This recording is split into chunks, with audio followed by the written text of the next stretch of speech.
We have new worship songs coming out on a weekly basis. But what if we could go back to the original worship experience? What David heard, what he felt when he wrote his Psalms, what Moses and the Israelites sung when they were standing before the tabernacle. What does worship sound like in God's own language? Well, our guest today is Messianic music artist Troy Mitchell, who has dedicated his career to setting God's word to music and helping us all sing it back to him. He's got a new album out, and we are excited to hear much more just ahead. Messiah Podcast is brought to you by First Fruits of Zion, providing Messianic Jewish teaching for Christians and Jews. Put your hand in mine together. We will walk in harmony. Let me introduce you to my teacher, the rabbi from the Galilee. Welcome back to Messiah Podcast, where Jesus is Jewish, and that changes everything. I'm here, of course, with my trusty co-host, Jacob Franzak. How are you, buddy? Well, you know what? I'll answer your question with a question. Have you ever eaten something so hot that you gave yourself blisters on the roof of your mouth? Temperature or spice? No, temperature. Oh, yes, of course I have. I mean, wow. Okay. Eating hot pizza like that you can't peel the mozzarella cheese off the top of your roof of your mouth. Yeah. So I guess I'm joining the club. So after Yom Kippur, we're filming this episode like not that long after Yom Kippur. We're during Sukkot right now, and on Wednesday night, I microwaved some pie after Yom Kippur, and I was so hungry. And my wife had made this blueberry pie like beforehand, and I was reheating it. And I put like 3 big scoops of ice cream on it. And I thought like, that's enough, right? It could be fine. And then like I get it into my mouth and the boiling sugar like adheres to the roof of my mouth. And like, I stopped eating after that, like longer than I fasted for Yom Kippur. So I can still feel it. I'm still recovering from that because I guess, I don't know. You just gave me an incredible idea, though. I'm going to do that in the meal just before Yom Kippur. That way I won't be able to eat for 25 hours. Yeah, remove the temptation by branding your... And no one cares about this at all, but now I'm curious, and we'll just have this conversation for the world to hear. Is that really the first thing you ate after Yom Kippur, blueberry? Oh, yeah, absolutely. I was staring at it the whole time. It was 25 hours, no food. No water, just every time I would come downstairs, I would see this pie, and every time I saw it, it looked more delicious. And I wasn't that interested in it like the day before, but that like by the time Wednesday night came around, it was like the whole section of my brain that I share in common probably with like a monitor lizard was just screaming at me like, get that pie, get that pie, get that pie. And I really walked myself right into a corner with this one. Well, I'm sorry. I'm glad you're able to speak again because we have an exciting podcast ahead, and it wouldn't be the same if your tongue was stuck to the roof of your caramelized mouth. Yeah. So we have a musician, and I'm a musician. I've done church music since I was in high school, and that's like, if you can believe it, 20 years ago. I can. You are, oh, thanks. Yeah. I moisturize, but that's not always immediately apparent. But you lead music at your synagogue too, right? I do, what kind of definitely. Music? What kind of music do you guys do that down in Macon, Georgia? We have set all of we do religious tunes set to all of the Led Zeppelin albums. So we've changed all the lyrics. That's fantastic. Why didn't I think of that? Just kidding. We do Messianic Jewish music. We're a little bit different. I mean, some synagogues, well, in all Orthodox synagogues, there is no instrumentation on Shabbat. We handle that a little bit differently. We play guitar and have some music and sing some songs. And I, too, have been doing that for a long, long time. Do you ever, I do music. I also do church music. I do regular church music every Sunday. And sometimes I long for a slightly bigger selection. Messianic Jewish music is such a niche genre. Do you ever Do you ever look at your selection of songs to pick from for any given Shabbat and think, gosh, I just wish there were a lot more of these tunes to pick from? I really do. I really do. There is a very limited catalog. And you know what the challenge is? It's a fairly dated catalog as well, because even though we have the likes of, Joshua, Aaron, and there's some modern music, but a lot of the Messianic music that's still played in synagogues came out of the birth of the modern Messianic movement, like in the 70s. So it all sort of has a very similar sound. So I love Messianic Jewish music. I play a lot of it, but I am thankful for people like our guest today. Who is our guest? Troy Mitchell, and he has a new album. Troy is the worship leader at Beth Emmanuel Sabbath Fellowship in Hudson. He is now the proud owner of 4 albums. His most recent album is just out, and he's here to talk today about what worship looks like in a synagogue context. He is a fresh sound. He is a Hebrew songwriter. He's so many things, and he's been inspirational for both Jacob. I think. You love Troy's music. I love Troy. Oh, and goodness, of course. Troy is humble and unbelievably talented, and we're here blessed to have him with us today on the podcast.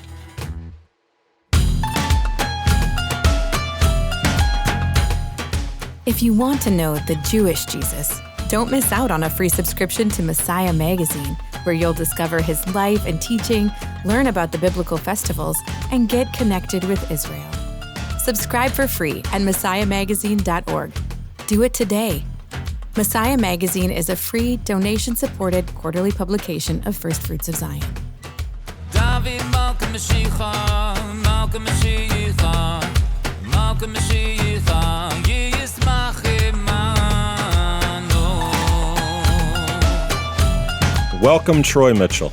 Good to have you here. This is a musician's podcast today, though we're going to make it accessible and exciting for everyone. But both Jacob and myself are musicians alongside, and we have both been inspired and excited by your contribution to Messianic Jewish music. So First off, thanks for being here. Thank you. It's a pleasure and an honor, because you guys, in many ways, I look up to as well. So thank you. I want to ask the required first question when you interview any musician. What kind of sunglasses are those? Oh, sorry. Right. Ray-Bans. No, I don't know. You don't know? The cheapest ones I could get. Oh, okay. No. Okay. How did you get here? And by that, I mean influences. When did you start playing music? What do you play? How did you get here? Who got you here? Whoa. Besides, the obvious Hashem, but I started out. What does he play, by the way? He plays the harp, I guess. I know he owns a lot of cattle, but I didn't know he played. Yeah, I heard there was a secret chord. David played, and it pleased the Lord. Pleased the Lord. I don't know what the instrument was. David played a B7, by the way, and it pleased the Lord. Was it a major or a minor 7? Well, it was a major. It was a B7. Oh, of course. Oh gosh. We call that the dominant 7th. In here we go. I said we were going to make this approachable, and it's already gone off the rails. Sorry. Back. We're bringing it back. Bring it back to. How'd you get here, Troy? Who helped you become the amazing musician that you are? And I'm always interested in your musical influences, from secular to religious to whatever. How'd you get here? Whoa. All right. So I'll start out with, back in elementary school, I guess, 5th grade.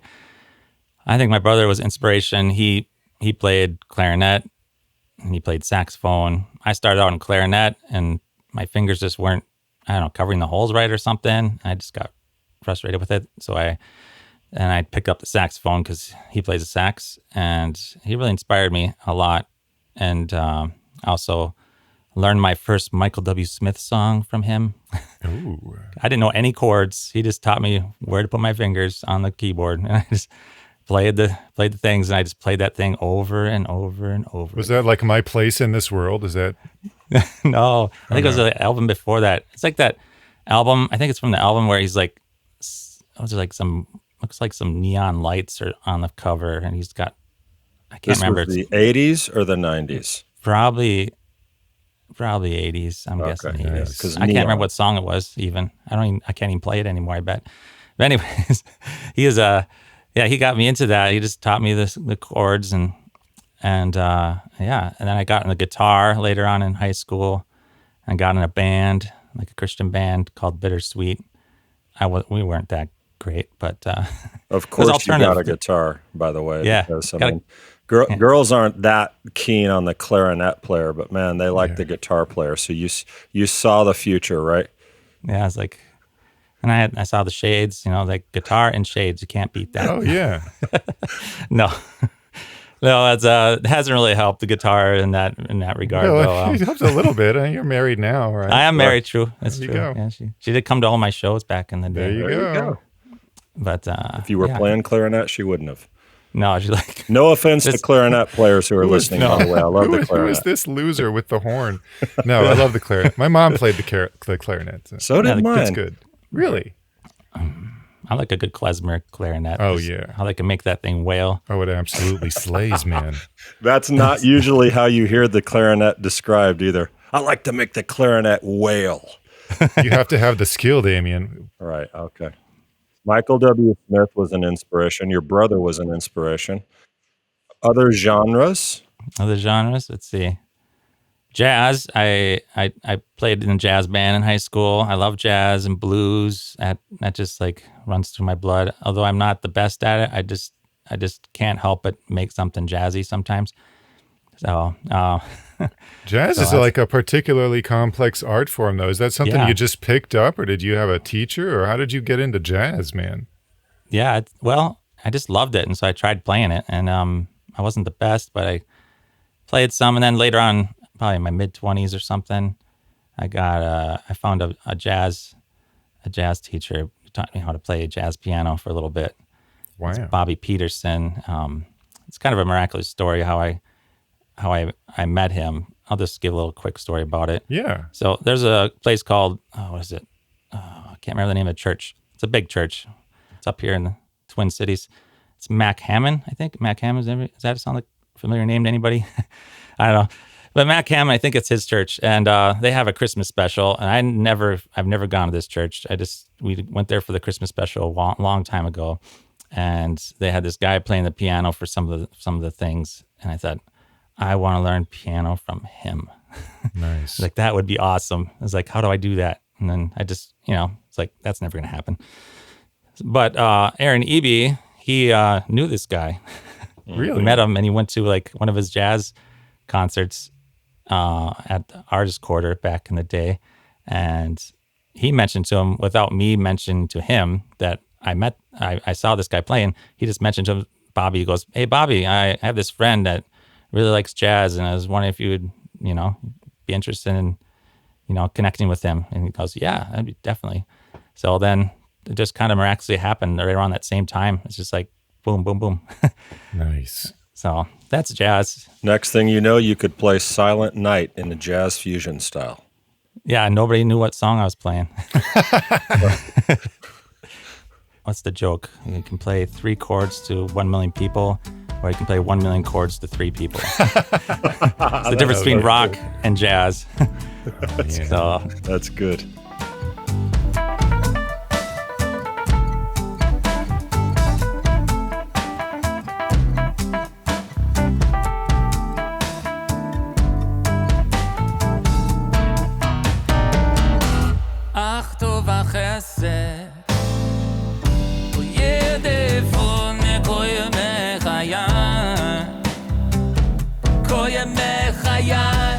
when I became Messianic, I guess like Shlomo Carlebach became a big influence, and Yosef Karduner. I guess that's probably my big. Eitan Katz is really good too. So those guys kind of shaped more my Jewish side of me. All right. I'm not Jewish. My Jewish side of my music style. So Your Jewish music soul. yeah, So you play like Messianic Jewish, Hasidic klezmer jazz blues. Is that the genre that you would, or is there like what? Yeah. How would you position yourself amongst the musical genres? yeah. I always scratch my head when I'm looking through CD Baby through the genres. You just keep going. It's like nope. Well, yes. Maybe that's more like it. It's like rock, yes. Alternative, yes. Jazz, yes. It's definitely an Spiritual, alternative yes. to something. Yeah. There's a little, I got a little, because when my band back and when I was a Christian, we were kind of an alternative rock. And then we kind of went more like Led Zeppelin style, like a jam Oh band. man. So Led Zeppelin had a little influence in me too, in a way, I guess. And back then, alternative days, I really liked, like Stone Temple Pilots, that kind of stuff.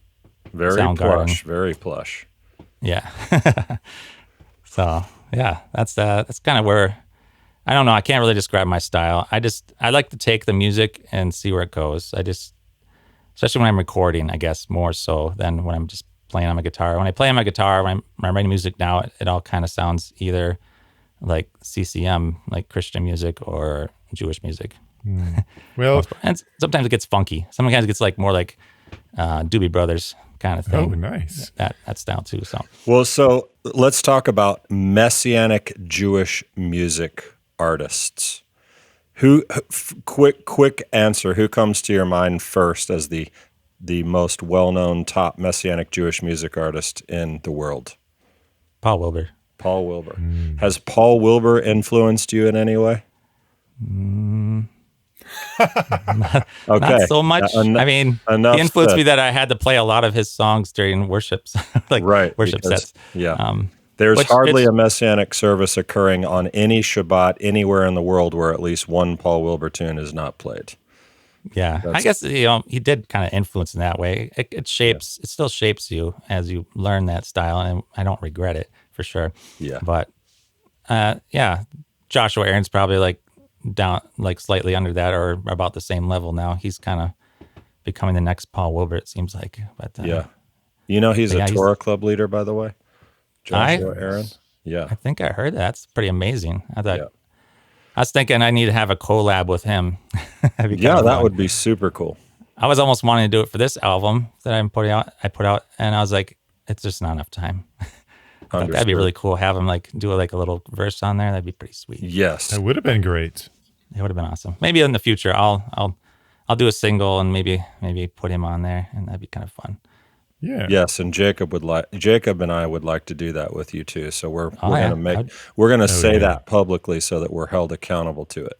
Yeah. There we go. If you need someone with a big giant sledgehammer of a bass, I can be there for you, Troy. That's awesome. I need bass players. Oh no, I mean, I can play the bass too. I mean, who can't play bass? There's one string at a time. I mean, for heaven's sake, trying to teach someone how to play the guitar versus teaching them how to play the Yeah. bass. I mean, it's one string. It's versus like having to keep track of 6, or the piano where you have to keep track of 88 different ones at the same time. I mean, bass guitar. Anyone out there who can't play any instruments, consider the bass guitar. Everyone needs a bass player, and you're playing one note at a time. It's a great place to start, And it's a guitar. and it's So a guitar. It carries you know? that cool factor with it. Yeah, Right. the raw attractiveness of the guitarist lifestyle will bleed into you just a little bit, not a whole lot, because the bass is not nearly as good. It's not nearly as cool. But It it's, only bleeds in 2/3 of the way because it's gets- only 4 strings. yeah. Well, I have a 5 string, so Oh yeah. Well, and there are 6. Anyway, here we go again talking about all these things. Sorry, but I had a point in asking the question. So Paul Wilbur, Joshua Aaron, they're doing a thing. What kind of took you in the direction that you've gone, which is primarily Hebrew music? Yeah. I know I know Awake was there's a lot of English on Awake, but I'm thinking back, Yoke of the King, there's, and now here's the big reveal, Tzion, the new Troy Mitchell album is out and we're going to Yes. talk about it. But Hebrew, I mean, it's it's a different genre. Yeah, it is. It's a different niche, and uh, you know, not everybody likes it. I don't think, because I like English. Of course, it seems natural that you like the language that you can understand. Right. But I think I got into Hebrew when I became part of Beth Emmanuel, because it's kind of a miraculous transition from being a worship leader at like an Assembly of God church, and then going to be like a worship leader at a Messianic synagogue. Oh, why is that odd at all? That seems totally logical. It's miraculous. This is just how it happened. It was just like I put my resignation in at the church, and then unbeknownst to the Beth Emmanuel, they offered me a position there. They didn't know that I put my resignation in there. So, and I got a place at Beth Emmanuel, and I started playing there, and then I had to learn Hebrew songs because I didn't know a lick of Hebrew. I first started going to Beth Emmanuel. I went to Beth Emmanuel at the same time as I was a worship leader. And I remember being down, after, everybody has lunch at the Messianic synagogues. They call it Oneg. Oh yeah. After Kiddush, you have some food, and then we're all sitting there, and Aaron's there, and he's like, he's teaching me a song. It's like my first song I ever learned in Hebrew, and I felt like just a buffoon trying to say all these syllables and consonants and vowels. So the first song was V'chulam Mekablim. So I learned it very slowly. It was very, very, I don't know how you say it, but I just was like, V'chulam Mekablim. And I probably didn't really sound very authentic back then. It's like, V'chulam Mekablim. I don't know how to imitate myself back then, but I'm sure I wasn't pronouncing it quite right. You were just a young boy at the time. Yeah, the young boy I don't know when I was. But we have Chulam Makablim Alehem. So it's like, may they all accepted upon themselves the yoke of the kingdom of heaven. That's the song. And I just kept, and it's one of those songs that you just start singing slow and you just keep on getting faster. So it was kind of nice that way. So I just started, V'chulam Makablim. And I heard another song. It was called Yamin Hashem. I heard some guys singing it around the table one time. I was like, that is awesome. I got to learn that. And so I really like piqued my interest in the Hebrew. And I really just connected with it somehow. I don't know, it just spoke to me in a different way. Maybe not necessarily I could understand all the words, but I don't know, just the language connected with me in a way. And how long ago was that? Wow. So I became part of Beth Emmanuel, I guess, for 18, 19 years ago. Wow. It was like when my second daughter was a baby. So that's kind of, I always measure things by your kids. It's like, when my kid was born, that means that's happened. L'Hashem haaretz umloa tevel veyoshveva ki hu al yamim yesada ve'aneh haro yechoneneha mi'ale ve'har Hashem u'meyakum bimkom kodsho zehu. So your new album, which we've mentioned, Tzion, is exclusively in Hebrew. Would you say now that you're fluent? I mean, because it sounds to me like you have great facility with this biblical language. Is that how you would put it, or no? I wouldn't call myself fluent. I know a lot of Hebrew. I can carry on a very simple conversation in Hebrew with somebody. And I know a lot of liturgy prayers, and stuff and Psalms. I don't know. I just can't say like, I could just like start rattling off like and go to Israel and start like, and not get killed. Oh, sure. Say so. Yeah. But so not that kind of fluent, but I know Hebrew pretty well. And I'm still learning. Well, I guess in that case, what inspired you? Because I've heard some of your earlier stuff. And like you said, your previous albums, you had some Hebrew, you had some English, but Tzion, the new album, available now, podcast listener. Tzion, available now. All the songs are in Hebrew, and I listened to this thing, and it's just absolutely gorgeous. But I wondered sort of whether that was an intentional, like, are you making a statement?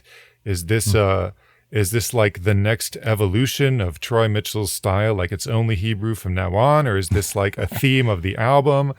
Or is it just a coincidence? Like tell us about Tzion and the process behind this album. That's a good question. So the first two albums were kind of a mixed bag. Yeah, as you said, there's English, Hebrew, and there was like one Greek song on each of the albums. Oh, a Greek song. Yeah. I thought special.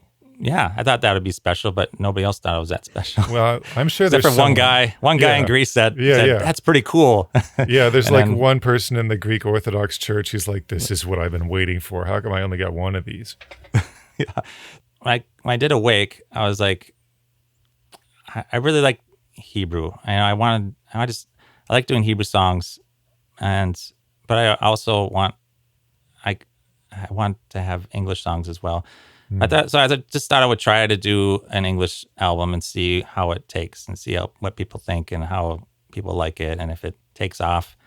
And then the test was I was going to do one of those and I was going to do a Hebrew one and just kind of see how it goes. Okay, so this has been in the works for a while. You've been thinking about this. Yeah, so I was like, it's very intentional. Like I was going to have a Hebrew album only. So I don't think I'm going to have just Hebrew albums. I don't know if I'm going to have any more albums. I don't know. I might just release singles. I might just do singles. It's don't much drop work. that on the podcast audience. Jeez, Troy Mitchell, retired not Messianic doing any more albums. The final interview. No, just former guitarist.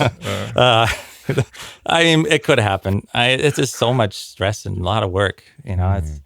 But I would do it. I guess I would do another one. But it just seems like doing singles is so much easier. It's like less stressful. I'm not going to stop putting out music for sure. I'm going to keep on putting out music. I might do another album someday. I'm going to try to do some more more English stuff. We're kind of working on trying to do with Daniel Lancaster, trying to do some more hymn type stuff. I haven't. When you say hymn, do you mean like traditional Christian hymn stuff? Kind of hymn style. Okay. And you can sing them kind of like "Awake, Awake, O Zion's Hope." That was supposed to be kind of like a hymn. And I just kind of made it more contemporized and like Christian contemporary style.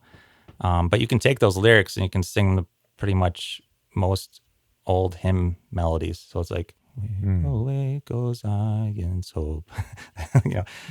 For the most part, you can take them and do that. So, and then people could take these words and put them to old hymn melodies, which is kind of cool because that's kind of what, the Jewish culture does. They don't take old hymn melodies, but they take a set of words and they'll stick it to any melody they want or whatever fits.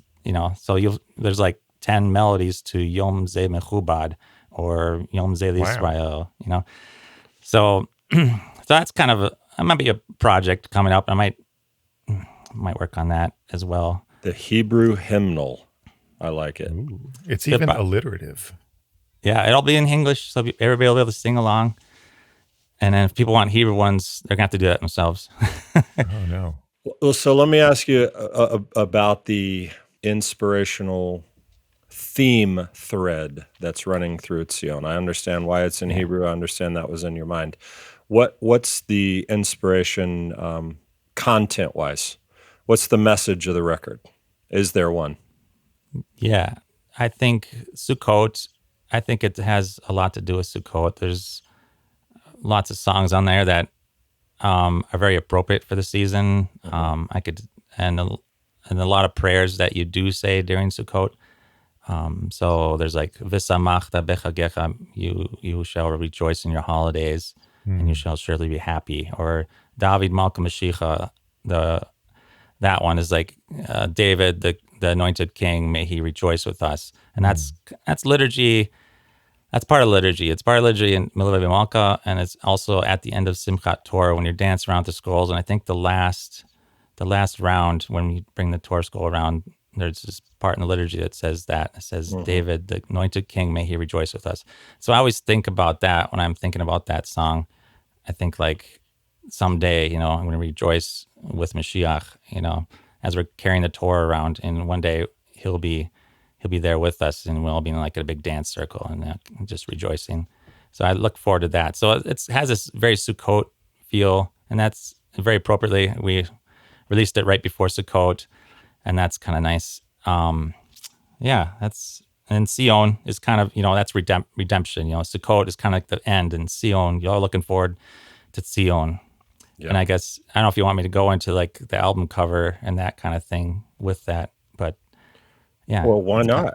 It's a podcast. Somebody's going to, everyone who's listening is going to own the record. So they'll want to know what they're looking at when they see the album cover.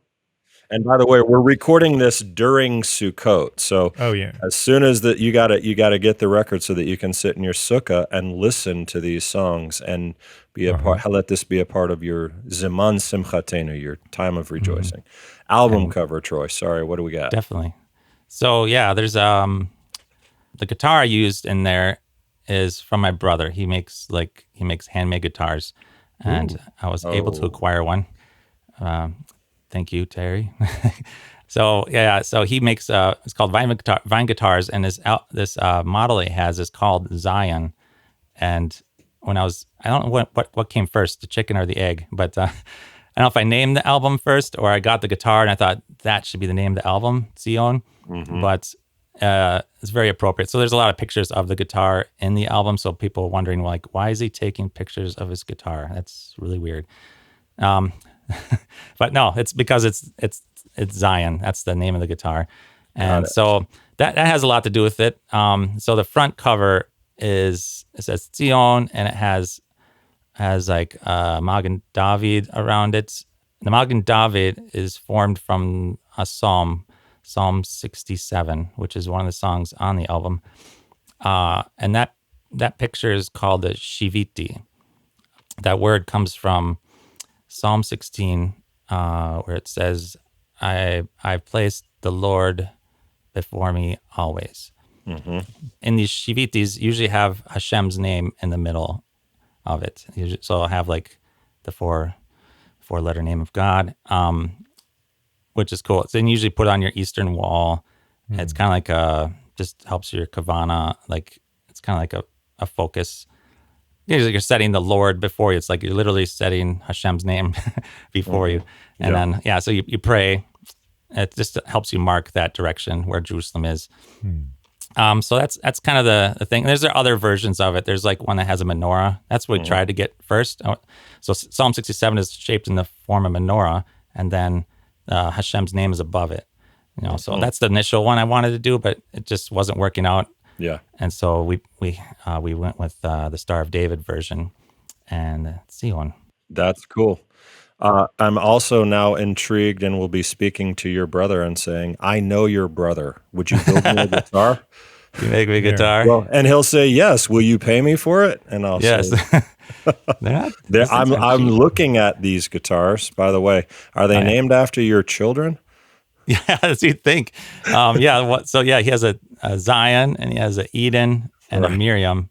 Right. Eden is my second daughter. Right. I don't have a Miriam, but they're all really cool names for guitars. I was like, that's just really cool names. They're really beautiful guitars, and it sounds beautiful. It's this might be a dumb question, but you did play it on the record, right? Oh yeah. I played. I think it's beautiful. All the songs except for one. Okay, I know that one because it wasn't beautiful. I'm just kidding. That was because it's a re-release. There was a re-release of a single, Visamachta. I released that one earlier and just never got much traction. So I thought, since it's a Sukkot album, I'll stick it on this, and it fits it perfectly. So that was recorded with like a Taylor or something. I don't know what it was. But some trash guitar. Some Taylors. trash Bob Taylor. Their Save the Whales finish on there. Jacob plays a Taylor. I do. I love Taylors. Taylors are beautiful. That grand auditorium body, man. I mean, when they try to go outside their wheelhouse, it gets a little weird. But when they make the thing they're famous for, it sounds pretty good. Mm-hmm. It's true. They make a solid guitar for sure. Here we go again. I had one stolen from me. I had a Taylor. And this was before I knew the Grand Auditorium model was the best. I had a Taylor 710s, which is like a $2,500 guitar, and this was like 20 years ago. Stolen from my dorm room at a Christian college. So we can all just weep and have a moment of silence for that. I had a guitar stolen as well. Not that kind. Is it Takamine? Takamine. Takamine. Howie Day plays the Takamine. Takaminis are good. They're man. nice. That's like for the price. It was solid. And then it's still right at our church. I yeah. went there, it's like, it's gone. It's like, what? Yeah, what the heck? Luckily I have insurance. I got What's insurance. the lesson here? Don't play the guitar around religious people. They'll steal them. I like that stuff. No, just keep your eye on it. You got to take it home with you. You can't leave it. You can't just leave it there. Don't leave guitars unattended. Got a Gibson from the insurance money with that. And then... Ooh. You came out better. A Gibson acoustic? Yeah, acoustic. How do you like that? It's a CL35 or something like that. And it's pretty nice. I think of that as my workhorse guitar. I like that one. It's still charming. It's got its charm. Okay. It's a nice guitar, but they all have charm, different charms. But I really like the Tzion. The Tzion guitar is more powerful. It just blows the other ones away, leaves them in the dust. Is it like a dreadnought shape, or is it like smaller? What kind of? It's a big one. It's a jumbo or something like that. Okay. Nice. So and the wood he used is just it just kind of just resonates. It's got this deep throaty sound. Well, what kind of wood is it? Don't leave us hanging. Gosh, what was it? It was Adirondack spruce. Yeah. Adirondack spruce for the top. What's the back and the sides? Gosh, oh man, now you're putting me on the spot. What's that? Cocobolo? Cocobolo. I think that's a neck. I think the Cocobolo is a neck. Because I have a Cocobolo guitar. Oh, awesome. I think there's just some kind of rosewood around the sides. Probably East Indian rosewood. Yeah, that's probably That's beautiful. Yeah, it's very nice. I love it. Just because we're doing what we said we wouldn't do, I'll just go ahead and let everyone in. The back and the sides are East Indian rosewood. The top is Adirondack spruce. The fretboard, the bridge, the headstock, Cocobolo. Sitka spruce for the bracing, and the inlay is abalone. It's got a bone, nut, and saddle. You got to have the bone. Troy's brother makes these guitars, vineguitars.com. There you go. Check it out. There you go. Big plug for Vine. Big plug for Vine Guitars. Yeah. Can never have too many guitars, though, really. That's true. Guitars are like friends. And shoes, I guess. Shoes. I know. It's like what shoes are to women, guitars are to men. I think I might have more shoes than my wife. I'm not sure about that, though. I've heard that. Not from you, but I've heard guys that have lots of shoes. I have the editor, Jeremy, the editor of our podcast, is probably somewhere off-site, just turning red, thinking about all the editing he's going to No, this is all good. This is gold. This is what people come here for. What kind of guitars should I buy? Cocobolo, Adirondack spruce, man.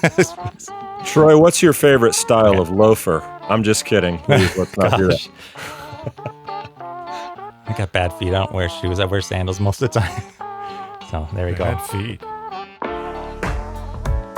בחרתי הסתופף בביתך מהידור לעולי רשע. Torah Club is the world's fastest growing Messianic Jewish Bible study. You can start or join a club today at torahclub.org. Know Jesus better through an in-depth small group Bible study and fellowship with other like-minded disciples. Start a club or join a club at torahclub.org. Torah Club is where disciples learn. אשרי יושבי ביתך עוד יהללוך סלע. I don't know if everyone in our audience knows, but Troy is a blind musician, which actually really would work good for a blues career too. We could call you I don't know. We need a better, we'd have to think through that. But in thinking of your recording process, do you do the album mixing recording? You have an engineer. You said you don't love doing albums. I was wondering if it's because you're doing the whole thing yourself, and that would be it's quite a task. Yeah, I pretty much, besides like the mixing and mastering, I do pretty much everything else. So I play all the instruments, record them, and get the levels. So something recently I just started doing in the midst of this album, 2 songs in, I decided this really stinks. It's very hard. I know, not to Wait, see my the frustration with albums. Hence the big announcement. This Big is announcement. our This last stinks, man. You can pick up this album at ffoz.com. It really stinks. It really stinks. No, but just the process.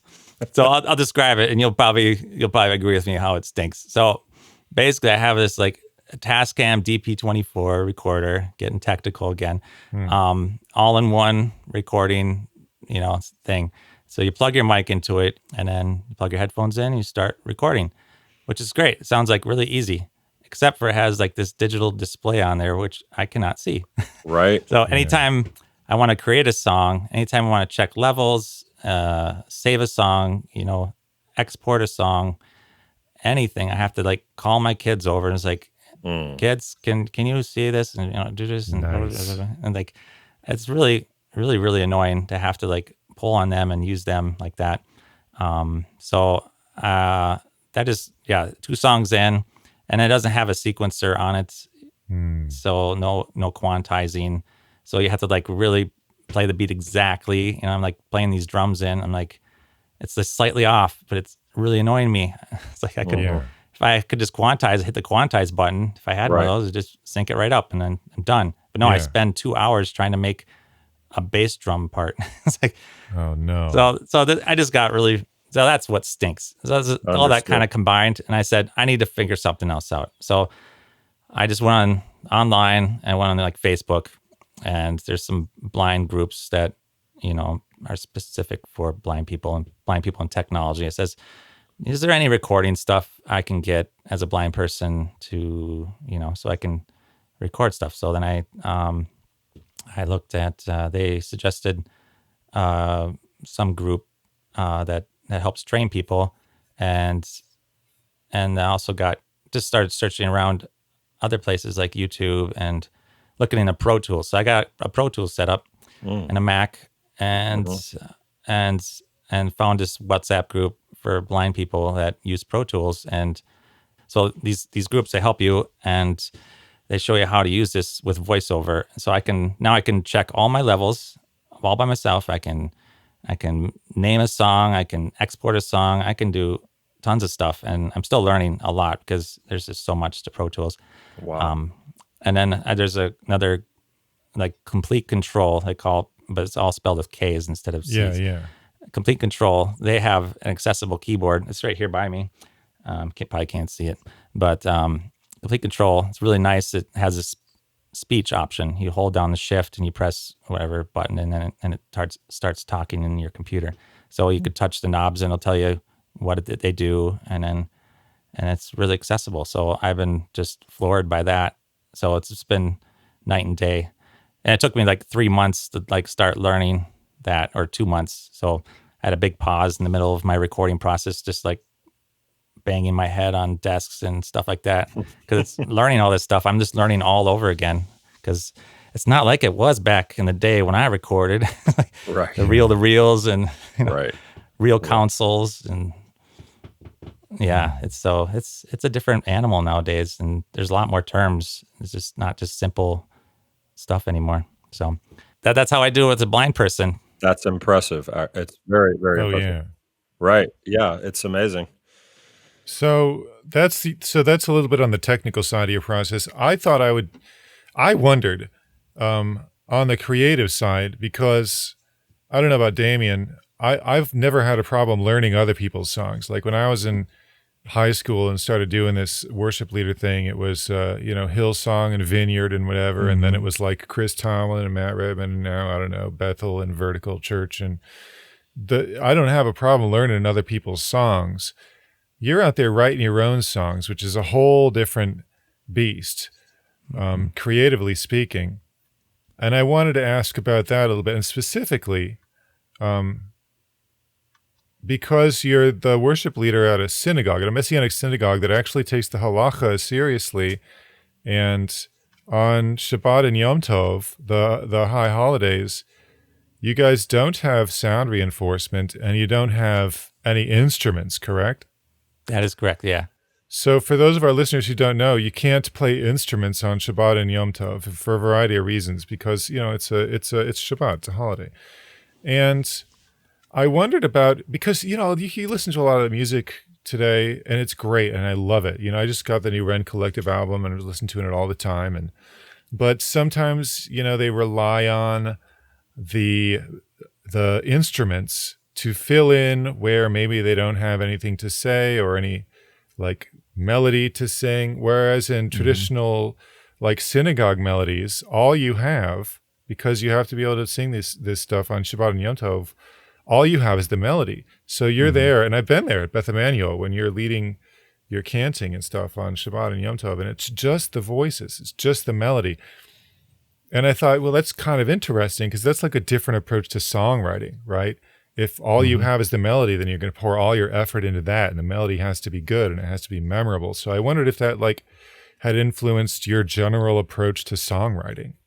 Yeah, that definitely has. And listening to some of these Shlomo Carlebach and Eitan Katz and Yosef Karduner, they have these like one-liner songs, which some of my songs on this album are. There's one-liner songs where you don't necessarily need a band behind you to sing these, which is the intention of a lot of these songs that are on this album. Some of them are not so much, but leading a service with no drums, and no piano, no guitar. That's a totally different experience than leading in an AG church back in the day. You could just mellow out to some chords for a little while, and just duck out and let the electric guitar guy noodle around for 10, 15, 20, 25, 30, 45 minutes. So it's like you could do these syncopated rhythms with the vocals and people could follow a little easier. And you could rely on the rhythm section there. But when you're in a synagogue, you can't just start singing. Like, I can't think of a song that really needs like a boom, boom, boom. You can't rely on that. So all the melodies are formed in that way, kind of like a hymn. Like a hymns are, because a lot of those were sung with just an organ or just vocals sometimes. So those are really nice. And in my head, I'm thinking of the contrast between a song like "Your Love Never Fails, It Never Gives Up," which is all like syncopated, and something like "Am Yisrael, Am Yisrael, Am Yisrael High." It's like it's right on the beat every time. Yeah, exactly. So that really kind of shapes my, at least the melody ways, how I make a melody, and how much space I put between the verse and the chorus. When I write these songs, I write them on my guitar usually, or most of the time, or on a piano, rarely. So I'll play them, and they kind of sound like bouncy Jewish songs sometimes, and I think, and I sit down in the studio and I'll pull up my keyboard here and I'll play like a chord on the piano, and it's just like I'll have some kind of sound up at that time. I don't know which one it is, depending what the song it is. And I'm just like, whoa, that just changed what this song is going to sound like. And so I just go with it. I was like, I don't know where this is going to lead me. Yeah. There's a good example on this album is Matai Timloch is one of those songs that, typically how I play that song is I got my guitar and it's like very Shlomo Carlebach, like it's like Matai Timloch Tzion, it's just very nigun like. And and when I sat down in the studio, I played it on the piano. I just played the first chord and I was like, whoa, that sounds very dark. It wasn't very cheery anymore. I had this more like, really kind of embraced the feeling, I think, of that prayer where it's like you're saying like, when will you reign in Zion? It's like you're just in this dark place. That's I'm trying to capture with that song. It's like you're in this dark place longing for his reign to return, like speedily soon, please just come and dwell there. And that's kind of where I went with that song. And then that's what happened. I wasn't expecting that, but that's what happened. It certainly helps to be able to play every instrument, doesn't it, Troy? Yeah. Well, yeah, it's out of necessity because I can't afford musicians. They're expensive. Was that you, by the way? Was that you? I'm Now that I pretty know you cheap, play though. the sax, was that you laying down that fat sax solo in the first track of Tzion? Well, I did play sax, but no, that was my brother. Oh, okay. So he plays the pretty sax. good. He plays it very well, and I could never compete with him on that. He just rips on that thing. Is it the same brother that makes the guitars? Yeah, Oh, man. he's got these nice saxophones, and they're beautiful. They're like black, and they have like gold, Oh, wow. like mostly black, and they have gold keys and stuff like that. They're silver keys. I can't remember. But yeah, anyways, yeah, he played the sax. So he's my one musician, and he's offered to do it for free even. So, Well, yeah. and he it's really cool because I could just send him the track and digitally, and then he recorded his spot down in Florida and then sent it back up to me, and I sent it off to the mastering mixing guy. So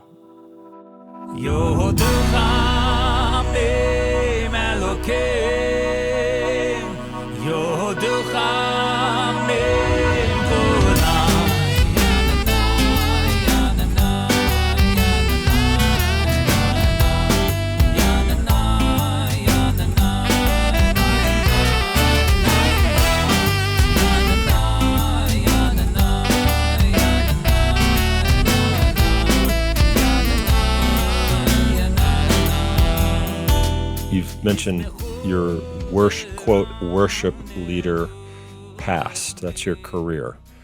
Let's talk about worship, the term worship, from a Christian perspective.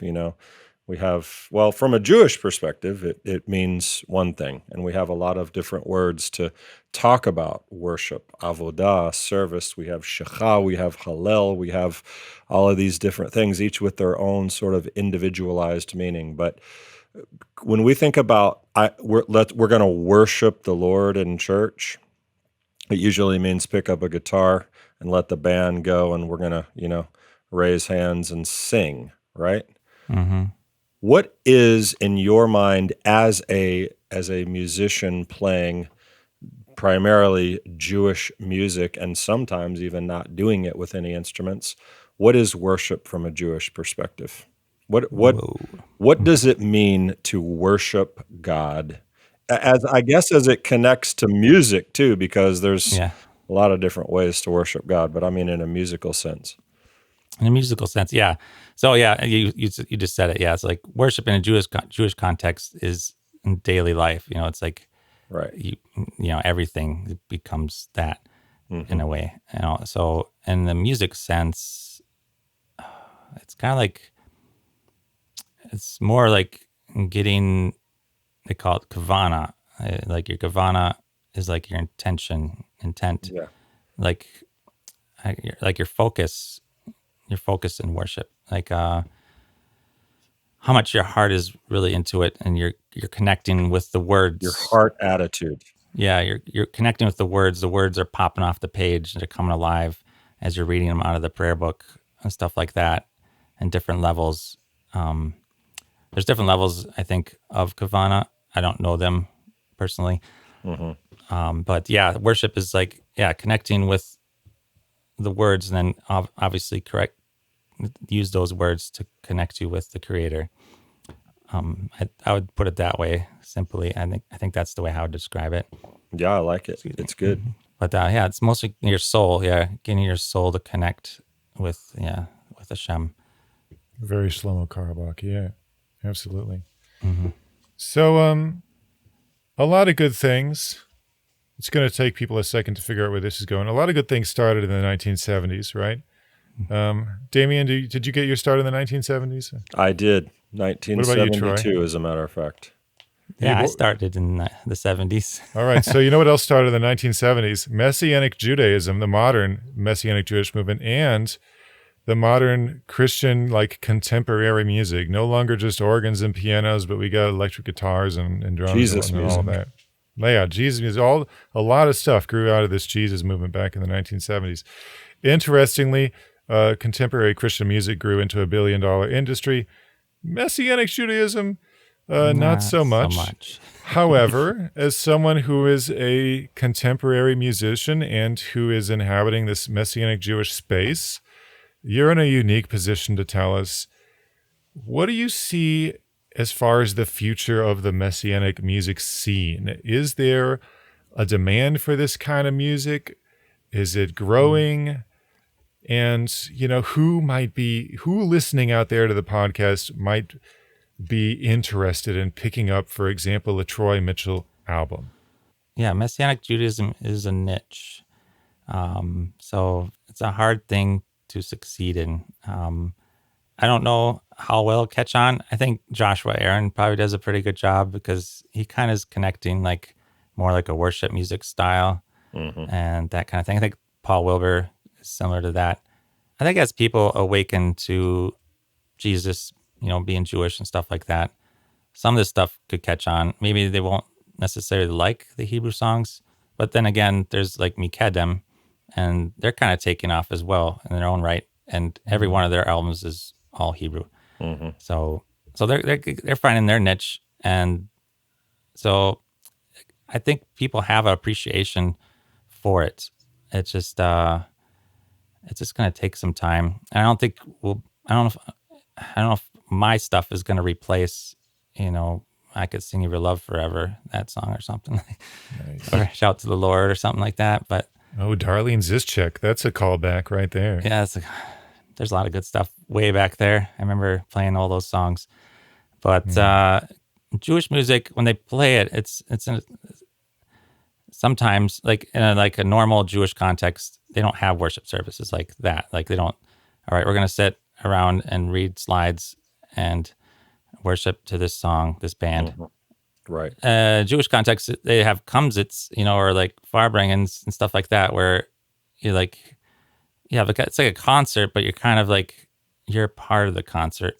And there's sometimes there's dancing and stuff like that. And depending on the events, there might be a study, and it's a different kind of style. And so my style might not connect necessarily with the people that are looking for another shout to the Lord.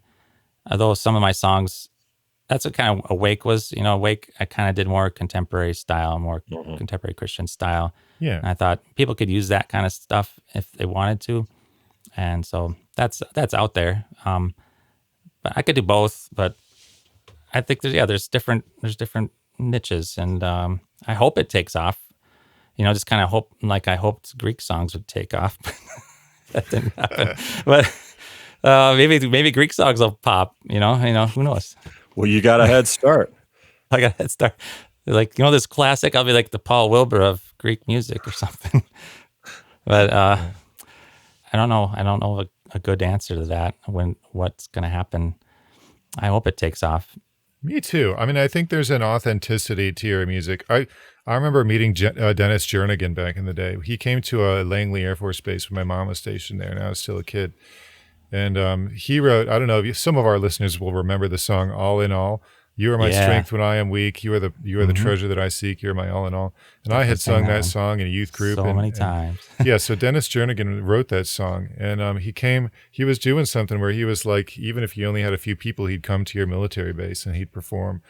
And I met him, and I was like, I met him in like the green room, and I was like, hey man, like, because I was a cynical teenager at the time, and I was like, who out there is legit? Because at the time, like, I mean, I had grown up with Amy Grant and Crossover Potential and all this stuff. And I'm like, who out there, I asked him point blank, who out there is trying to get famous? And who out there is like for real? Who out there is authentic? And, I won't tell you what he told me. I won't tell you his answer. But when I think about the kind of music you're doing, it seems to me that this music reflects an incredibly authentic heart. This is like, you're not following any bandwagon in particular, but I think that people right now, like at this point in history, crave authenticity because we're tired of getting lied to. We're tired of celebrities. We want someone who's just speaking from their heart. And that's what I got from Tzion. I mean, I felt like it was just someone who just really brought out something completely genuine. And I really appreciated that about your album. Absolutely.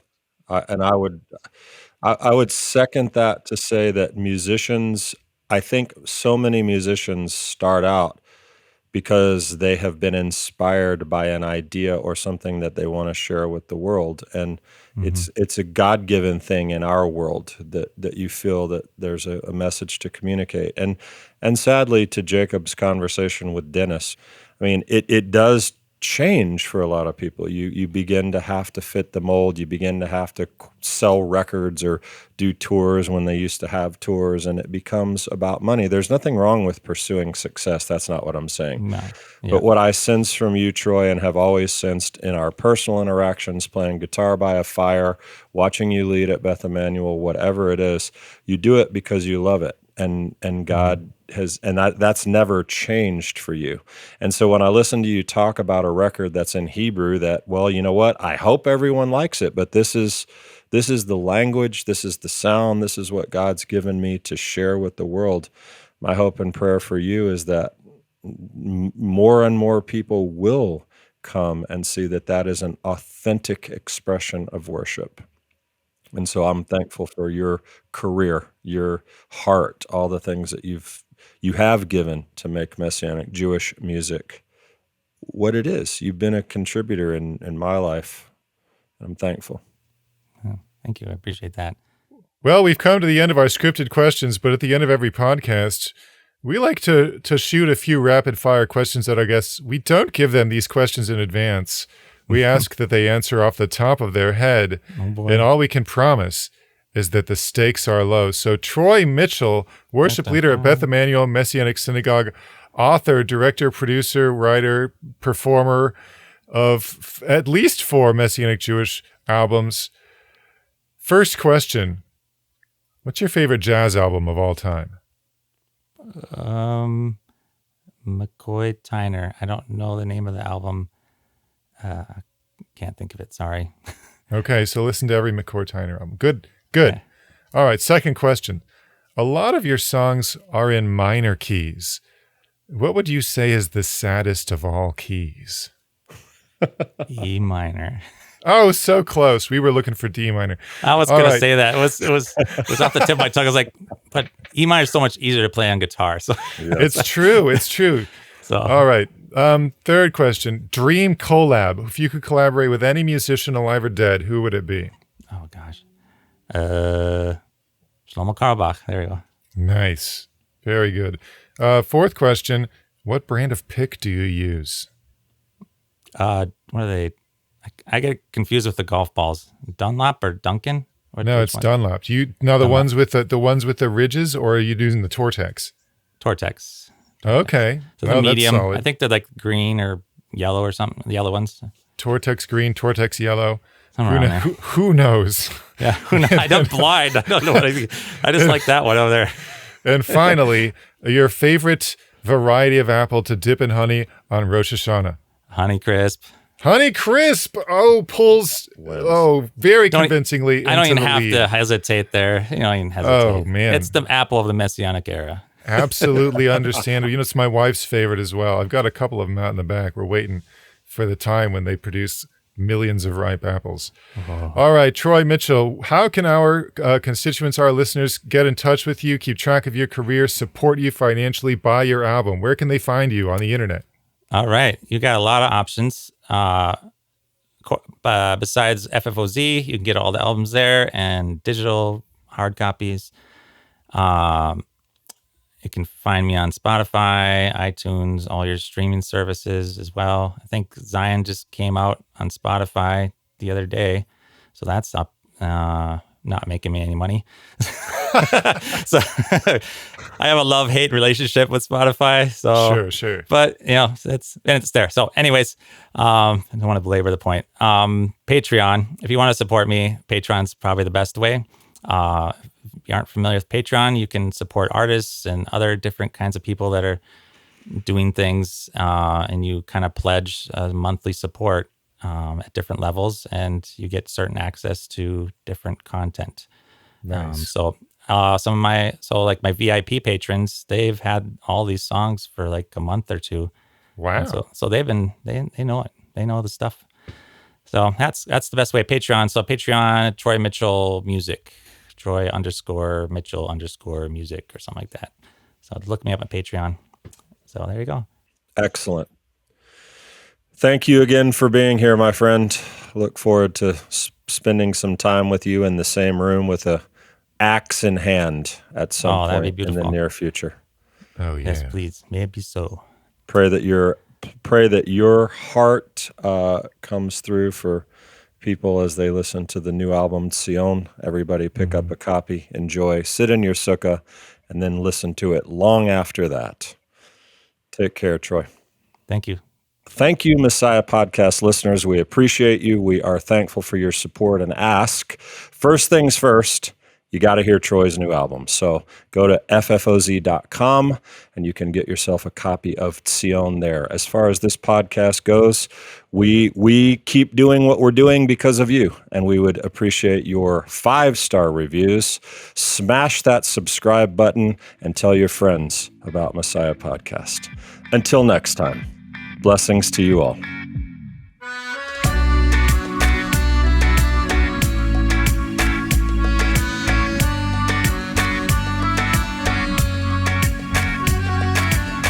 Thanks for joining us for this episode of Messiah Podcast, where Jesus is Jewish, and that changes everything.